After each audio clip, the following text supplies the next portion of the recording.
मित्रों, श्री कृष्ण ने कहा है कि जीवन में हर एक कार्य करने का एक निश्चित समय होता है।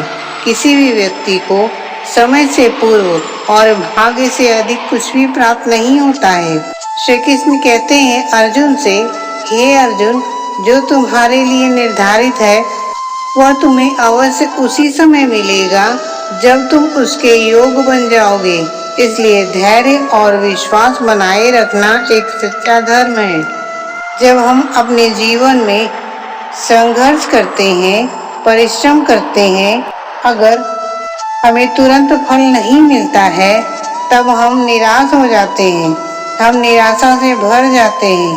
परंतु जब हम प्रकृति की ओर ध्यान देते हैं तब यह प्रतीत होता है, प्रकृति हमें सिखाती है कि प्रत्येक कार्य अपने समय पर ही फलती फूलती है। जैसे जब कृषक बीज को मिट्टी में बोता है तो उस बीज को सूर्य की रोशनी, पानी और समय की आवश्यकता होती है। वह एक दिन में ही वृक्ष बनकर तैयार नहीं होता है, परंतु जब हम उस बीज को जबरदस्ती उगाने का प्रयास करें तो वह नष्ट हो जाएगा। ठीक वही बात हमारे जीवन पर भी लागू होता है। प्रत्येक वस्तु के लिए एक उपयुक्त समय होता है और जब तक वह समय नहीं आता है तब तक वह हमें नहीं मिल सकती है, चाहे उस वस्तु के पाने के लिए हम कितनी भी कोशिश क्यों न कर लें। श्री कृष्ण यही बात अर्जुन को समझाते हैं। जब वह युद्ध भूमि में हताश हो गए थे तब श्री कृष्ण ने कहा कि हे अर्जुन, तुम्हारा कर्तव्य है केवल कार्य करना, फल की चिंता मत करो। यदि किसान भूमि में बीज को बोकर प्रत्येक दिन मिट्टी खोदकर देखेगा कि फसल आई है या नहीं तो वह फसल कभी भी नहीं उगेगी। वह किसान यह भली भांति जानता है कि भूमि और बीज अपना कार्य करेगी। वह धैर्य रखता है और मेहनत करता है। उसी प्रकार जब हम भगवान पर और अपने समय पर विश्वास करते हैं तो हमें जीवन में भी वही लौटाता है जो हमारे किए गए कर्मों के अनुसार होता है।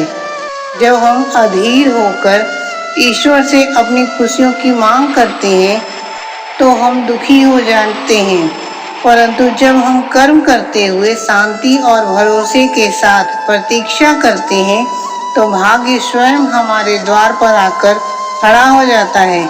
मित्रों, श्री कृष्ण ने कहा है कि कर्म ही इस जीवन का आधार है। भाग्य कोई पहले से लिखा हुआ लेख नहीं है, बल्कि यह हमारे कर्मों के अनुसार प्रतिदिन बनता है और बिगड़ता है। यदि हम निरंतर प्रयास करें तो हमारा भाग्य भी उज्जवल होगा। यदि कोई व्यक्ति नदी के किनारे बैठकर यह सोचे यदि किस्मत में होगा तो वह नदी पार हो जाएगा, मगर क्या वह बिना प्रयास किए उस नदी को पार कर सकता है? नहीं ना। उसे नदी पार करने के लिए कर्म करने होंगे। उस व्यक्ति को नाव बनाना होगा, उसे खेना होगा, तभी वो व्यक्ति उस पार जा पाएगा। यदि जब तक हम प्रयास नहीं करेंगे तब तक हमारा नसीब भी कुछ नहीं कर पाएगा। गीता में श्री कृष्ण ने कहा है कि व्यक्ति जैसा बीज बोएगा उसे वैसा ही फल की प्राप्ति होगी। यदि व्यक्ति के कर्म अच्छे होते हैं तो उसका फल भी शुभ प्राप्त होता है। यदि व्यक्ति का कर्म दूषित हो तो उसका परिणाम भी दोषपूर्ण और दूषित होता है। इसलिए जब भी जीवन हमारे अनुकूल नहीं चल रहा हो तो व्यक्ति को भाग्य को कोसने के बजाय व्यक्ति को अपने सारे कर्मों की समीक्षा करनी चाहिए। कहने वाले अक्सर यही कहते हैं कि किस्मत उनके साथ नहीं है, परंतु वे हमेशा यह भूल जाते हैं कि किस्मत व्यक्ति को वही वापस करती है जो हमने अपने कर्मों द्वारा अर्जित किया है। श्री कृष्ण कहते हैं कि यह संसार कर्म का क्षेत्र है। यहाँ वही व्यक्ति सफल होता है जो सही दिशा में निरंतर प्रयास करता है। यदि व्यक्ति यह चाहता है कि उसका भाग्य उसके पक्ष में हो तो उसे सबसे पहले हमें अपने कर्मों की शुद्धता पर ध्यान देना चाहिए।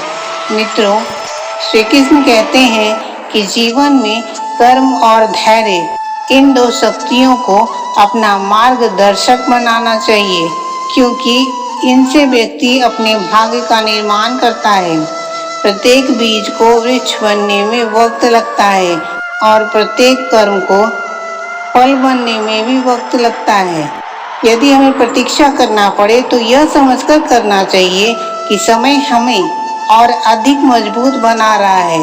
श्री कृष्ण ने कहा है कि जब भी कोई घटना घटती है, चाहे वह सुखद हो या दुखद, वह किसी विशेष कारण से होती है। जब कभी भी व्यक्ति का मन दुखी होता है तो व्यक्ति यह विचार करने लगता है कि यह घटना उस व्यक्ति के साथ क्यों हुई, परंतु कुछ समय गुजर जाने के बाद व्यक्ति को यह एहसास होता है कि यह घटना व्यक्ति की आत्मा को गढ़ने और जीवन के अगले स्तर के लिए निर्माण करने के लिए आई थी। श्री कृष्ण कहते हैं कि जो भी होता है वो ईश्वर की मर्जी से होता है, उनकी योजना के अनुसार होता है। यदि हम जीवन को पाठशाला में पढ़ाए गए पाठ की तरह प्रत्येक अनुभव से एक नई सीख लेते हैं तो व्यक्ति के भीतर स्थिरता और समझदारी की वृद्धि होती है। जब अर्जुन युद्ध भूमि में सभी अपनों को देखकर दुखी हो जाते हैं और अपने पांव पीछे खींचते हैं तो श्री कृष्ण अर्जुन को समझाते हुए कहते हैं कि यह तुम्हारा कर्तव्य है, तुम्हें केवल अपना कर्तव्य करना है, अपना कर्म करना है, फल की चिंता ईश्वर पर छोड़ दो। इसलिए प्रत्येक व्यक्ति को अपने कर्म के प्रयासों को कम नहीं करना चाहिए, क्योंकि व्यक्ति को उनके जीवन में जो भी वह पाता है वह समय, धैर्य और निरंतर कर्म का परिणाम स्वरूप होता है।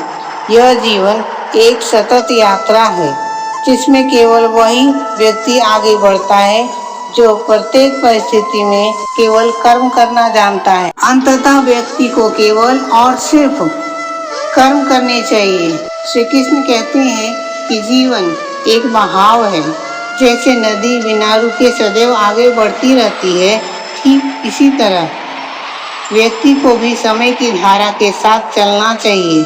जब व्यक्ति वर्तमान को पूरी जागरूकता से जीता है तब न तो अतीत की पीड़ा परेशान करती है और न भविष्य की अनिश्चितता भय प्रदान करती है। तभी व्यक्ति को इस भ्रम से बाहर आना होगा कि व्यक्ति का जीवन एक दौड़ है, क्योंकि सभी व्यक्तियों की मंजिल अलग अलग और वहां पहुंचने के लिए लगा हुआ समय भी अलग अलग होता है। संघर्ष व्यक्ति को मजबूत बनाती है, मुश्किलें व्यक्ति को नया दृष्टिकोण देती है और प्रत्येक असफलता सफलता की दिशा में एक आवश्यक कदम होती है। श्री कृष्ण कहते हैं मुश्किलें व्यक्ति को नया दृष्टिकोण देती है और प्रत्येक असफलता सफलता की दिशा में एक आवश्यक कदम होती है।